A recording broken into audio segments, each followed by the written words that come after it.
Operasi penegakan ketertiban digelar Detasmen Polisi Militer 241 Prabomuli dengan menyasar prajurit TNI AD di Jalan Jenderal Sudirman depan Ex-Polsek Prabomuli serta kendaraan sipil IL yang menggunakan atribut TNI.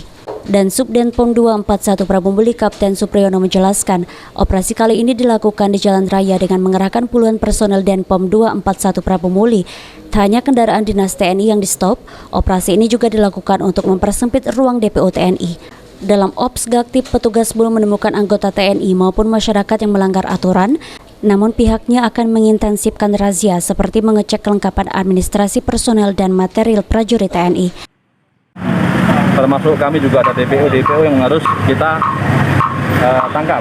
Ya. Mungkin itu menolak dari luar ya, yang minta bantuan kita.